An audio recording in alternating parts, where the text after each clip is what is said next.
Lolu sasazwa ngqo lwendaba estudio 9 kwikomkhulu le-SABC eAuckland Park eGauteng nazo eziphambili ngokuhlwa nje. Ikomiti yokuziphatha kwamalungu epalamente imthe nka ngesigwebo sefayini ye-R10,000 usekela mongameli Paul Mashatile emva kokuphanza ukuchaza ngesipho sedayimane awazifumana kusomashishini otyholwa ngolwaphulo-mthetho uLouis Liebenberg. The MPC now prefers inflation to settle at 3%. Indaba ezimnandi kubathengi abatshona bavela ngonwele ematyaleni njengoko ibhanki enguvimba yehlise izinga lemali-mboleko.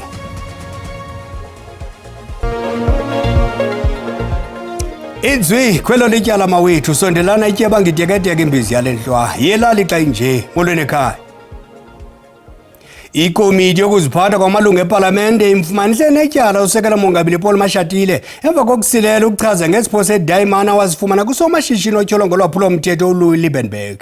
Uhlawuliswe umdlo we-R10,000. Le komiti yokuziphatha kwamalungu epalamente ikwagqibe ekubeni umnumzana Mashatile atyetyenjiselwe umnwe esidlangalaleni epalamente.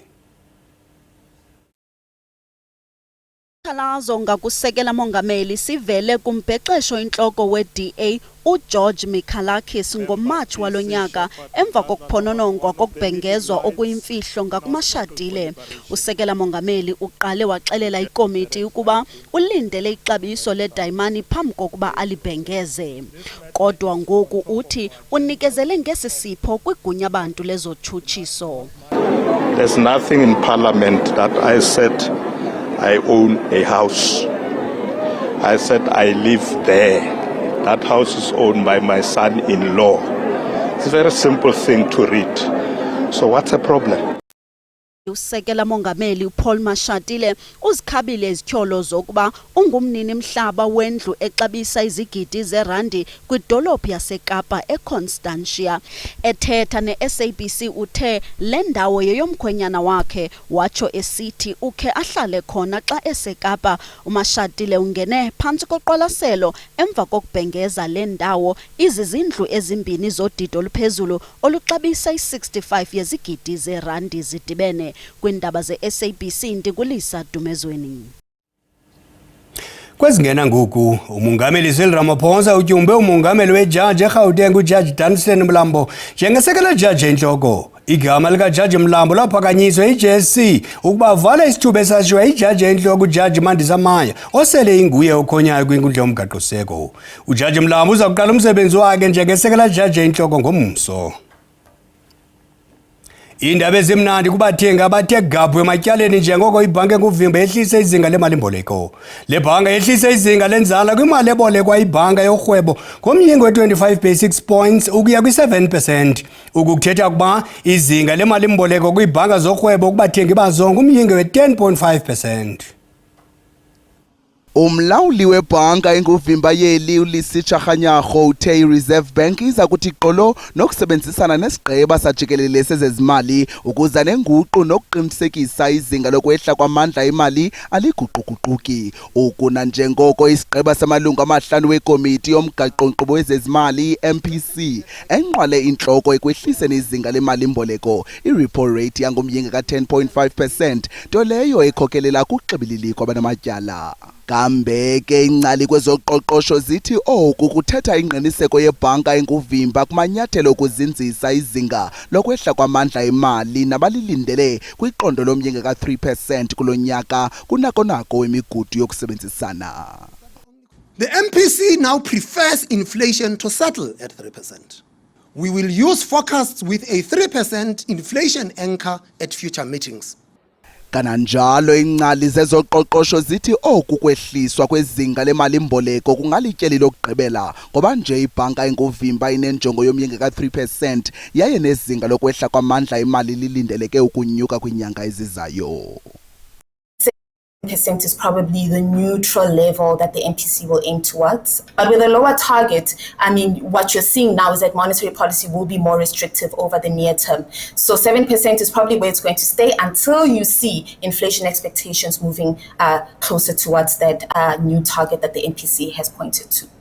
Lo gama okaRhanyarho unako ukuxhalaba ngengxabakaxaka ezingavela ngokunyuka ukusisigxina koluhlu lwamaxabiso ii-tariffs ngabula makhumsha noguquguquko lwemo yezopolitiko. Ukanti ke ufunquko loqoqosho lwasekuhlaleni lulindeleke ukuba phantsi noko xa kuhlolwa imiba esaqhoka uphehlo nothengiso lwempahla kanye nengqiniseko yamashishini nabathengi.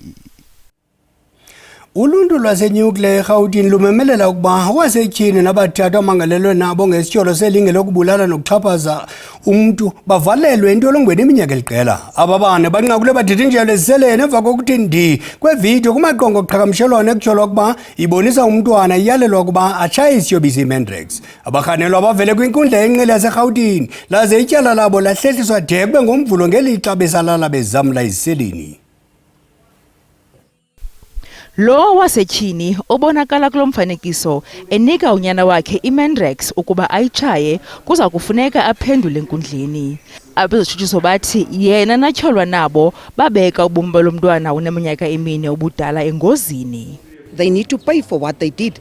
There is an innocent life, a boy that is defenseless. Somebody, that mother that's in there, she's supposed to protect him. And she brought this little boy where he is today. So she must be dealt with.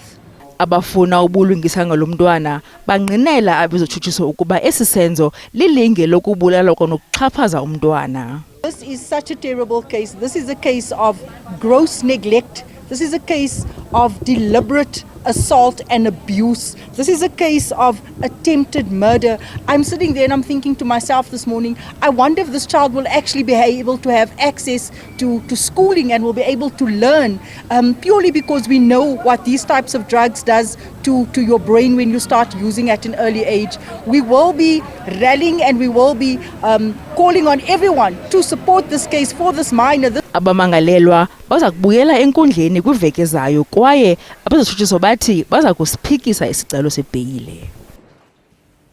Indoda nonyana wayo badutyulwe lwangcolungele kwilokishi weZibere eRhawutini ngalemva kwemini kwinto ekholeleka ukuba yimilo yamaqela emigiwu. Abadubule bavulile ngerhuluwa kwesesibini bawashiya amaxhoba ephole kwindawo yexhwayela phambi kokuphela emehlweni.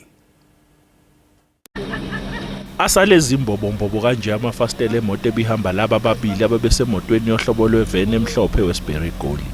Namanje ayikaziwe imbangela lesigameko kodwa izakhamuzi zithi kungenzeka ukuthi lesigameko seyamene nempi yamaqembu emgulukude eqhubekayo kule ndawo. Abantu abebemi bezixongololo bebengakholwa okwenzekile beduduzana ubona nje ukuthi baqhatha usizi. Lo muzi yiwona okuthiwa bebeze kuona bezolanda impahla ezithile ebeyizosetshenziswa umsebenzi wokungcwaba elinye ilungu lomndeni elizongcwatshwa ngempela sonto. Manje lo mndeni ohleze emanzini kusho ukuthi usulahlekelwe amalungu amathathu omndeni. Abekho abantu abathi bayibonile imoto ebihamba inzo labo yeyidubulela bababili. Kanti SABC ke yazama ukhogela umkhondo kulabo ababonile kodwa bale baphethe ukukhuluma naleli ziko bethi banetwetwe lokuthi kwabona bangasebenziwe isilo sengubo basocongwe. Ayiqali ukuqubuka mbukeli igama ekishaqisayo kule ndawo ngoba kuke kwabonakala umphakathi ufuqa amaphoyisa ngamatshe ngemva kokuthi abakwasidlodlo bebezogaxa amasongo kasigonyela elinye ilungu la kule ndawo elalisolwa ngokudayisa idakamizwa. Amalungu embokode bomva agcine ehlehlanyova aphuma phela kule ndawo. Igama lami nguCalvin wakwaDludla endabeni zeSABC ngibika ngiseGoli.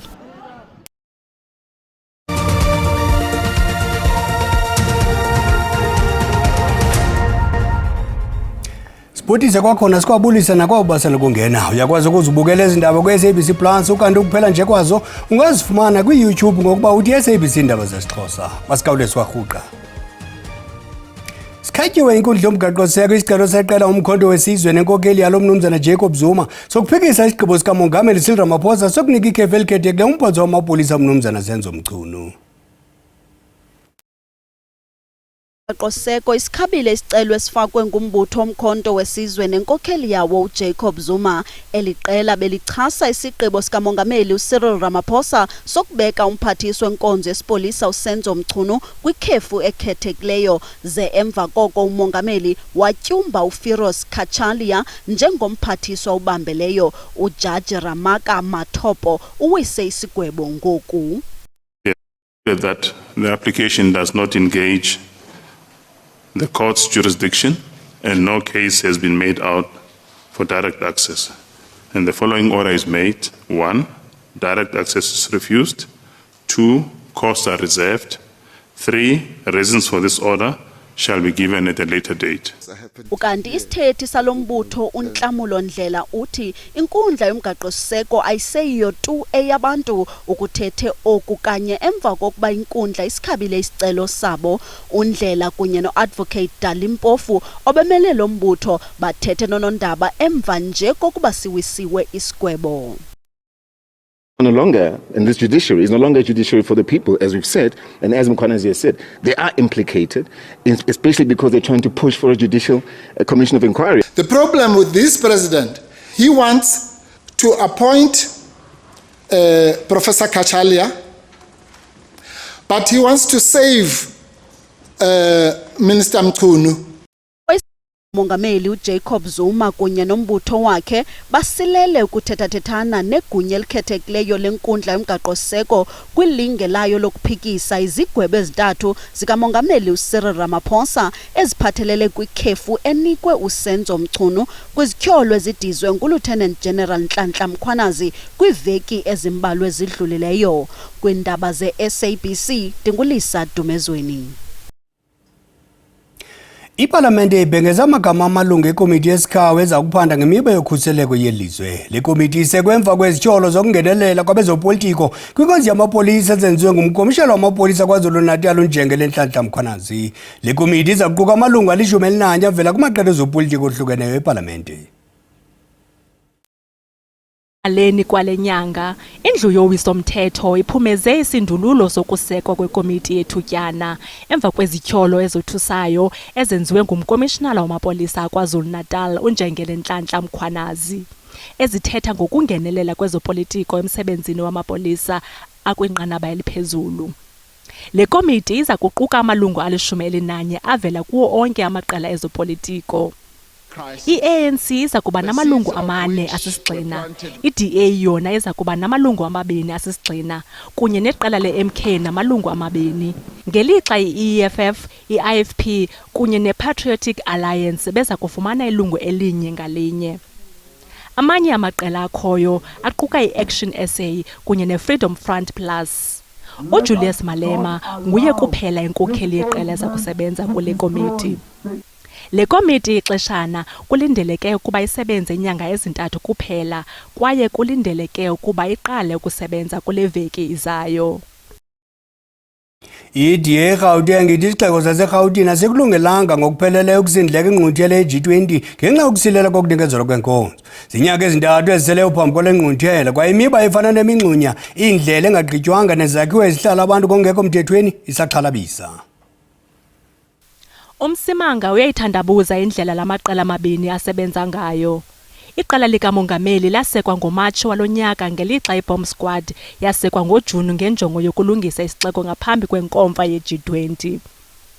Ethetha nonondaba, uchaze ukuba amalinge okuphuhlisa kunye nokugcina iziseko zophuhliso njengangasebenziyo, kwaye akanazicwangciso ziluqilima zokuphucula inkangeleko yale dolophu. We've met with quite a number of even entities, including private companies, who are saying, look, we don't know whether the city is actually then moving forward or actually things are deteriorating even more, and if there is a plan. And clearly there is no plan.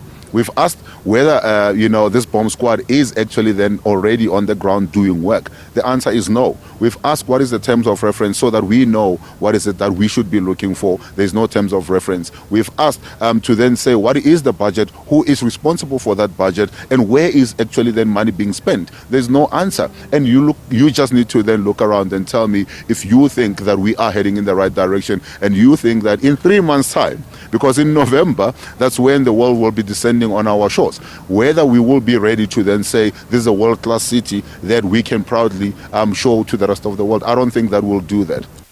Umsimanga ufuna ukuba izicwangciso zalamanyathelo zithiwe thaca phambi kwebhunga laseRhawutini ukuze ziqwalaselwe. Bekulindeleke isigwebo namhlanje kuzengezenge lwetyala ngokuqanjwa kwekhathi Please Call Me phakathi komqambi walo uNkosana Makade kunye nesanxa senkampani yeselfoni iVodacom. Ewisa isigwebo usekela jaji inhloko elibambela ujaji Mbuyiseli Madlanga ugwebe ngeliliphindisela kwinkundla ephakamileyo yezibheno elityala ukuba lixoxwe kwakhona. Esi sigwebo sesokugqibela kujaji Madlanga njengoko ethathe umhlala phansi kwinkundla yomgaqo-siseko namhlanje. uNkosana Makade waseka inkonzo yePlease Call Me ebeqinisekile ukuba lo mba utshisa ibunzi kwinkundla yomgaqo-siseko nenkampani yezonxibelelwano yakwaVodacom uza kuqukunjelwa namhlanje. Ebechocha entla ngesabelo sezigidi zerandi zikaVodacom efuna isixa sebhiliyoni senzuzo ethe yenziwa nguVodacom. I'm feeling a bit, relaxed. I'm hoping that the court, has taken a long time, 8 months now. We thought it will come soon. Lo gama usekela jaji oyinhloko uMbuyiseli Madlanga uyise isigwebo ebesingalindelekanga kummangali ngokusuka abuyisele elityala kwinkundla ephakamileyo yezibheno. Kunjalo nje esi ibisisigwebo sokugqibela sikajaji Madlanga nanjengoko ethabatha umhlala phansi. The matter must be remitted to the Supreme Court of Appeal for a proper determination of the appeal, and that must be before a differently constituted panel of the Supreme Court of Appeal. The first respondent must pay the applicant's costs in this court, including the costs of 3 counsel. I hand down the judgment. Kambe ke emva kwesisigwebo kuthontelene amazwi kaNdlelanhle ngakujaji Madlanga ekuqenqelekeni kweminyaka eli-17 echophela amatyala njengejaji. Ujaji Mandisa Maya woleke umsundulu esethulela umnqwazi ujaji Madlanga ngamanyathelo enguqu nomzila ozinzileyo kwezobulungisa beli. It is with a deep sense of pride, albeit tinged with sadness, to have the privilege of addressing this prestigious event, to honor the valuable contributions made by Justice Madlanga in the South African legal field and beyond her borders, as he embarks on a well-earned retirement from the bench.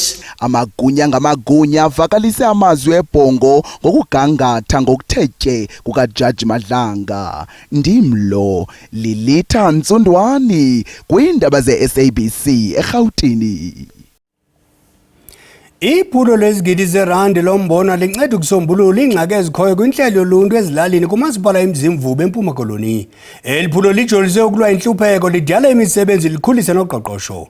Amafama asekuhlaleni angena kushishino kwaye izingxowa zombona ezingaphi kwama-900 ezivuniweyo. Amafama asakhasayo alima umbona asebenzisa iindlela zakudala zokuchuba umbona. Injongo zeliphulo kukuvelisa ukutya okwaneleyo, ukulwisana nendlala nokukhulisa uqoqosho.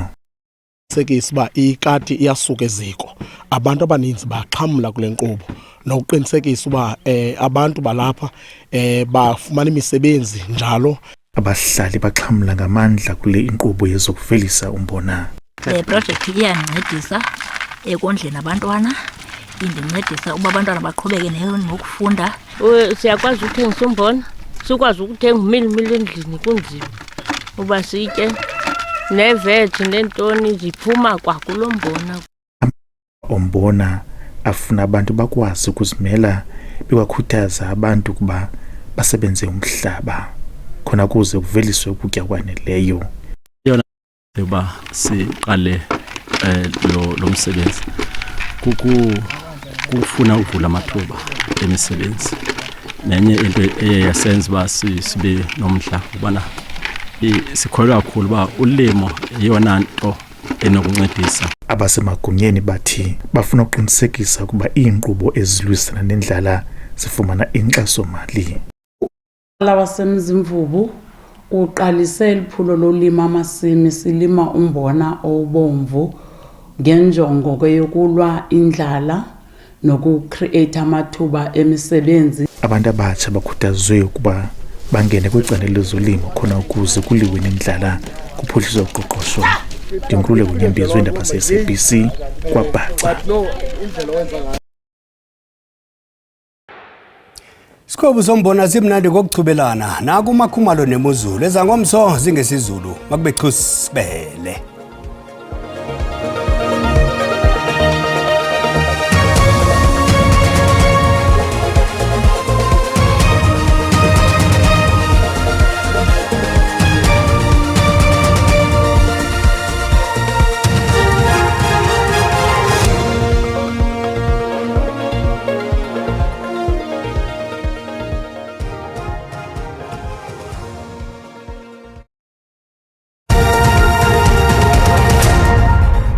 Dibulele kulanga molweni mawethu ngicela sikhongozele nalo uqikelelo lwemozulu siqale ke ngokuhlwanje nalapho sibona kaloku ezamvula zingephi kwimimandla esentshona ukuya kungena phaya empuma koloni kanti ke ngomsombukeli nakhona siyabona intoba ngomso lithande intoba lihlaba umhlaba kwindawo ezininzi zelizwe kodwa ke lithi rholele ngamafu kwindawo ezikumzantsi ntshona welizwe siyabona ke intoba pha kwindawo ezigudlunxweme khona lamkhumozelo ongephi phaya empuma kanti ke ngu30% wamathuba emvula olindelekileyo phaya eThekwini isilumkiso sikhutshiweyo kuhlwanje yi-South African Weather Service sesokulatyuza kaloku kwamaza phaya konxemelwa sentshona gugutha njalo ukuyaqhina phaya empuma koloni kanti ke kulindeleke nomoya uya kube ubhudla ngamandla phaya empuma koloni kwindawo ezisembindini nakumantla ngokunjalo ke nekhephu qaphela imbukeli ingakumbi wena uyakufuna ukuqhuba kanti ke siyabona intoba ukhona la moya obhudla ngamandla naphaya kwindawo ezigudlunxweme la KwaZulu Natal ngomso ke imbukeli isesasimo sokulatyuza kwamaza pha konxemelwa sentshona ugugutha njalo ukuyaqhina phaya KwaZulu Natal ukhona ke nalamoya ubhudla ngamandla phaya KwaZulu Natal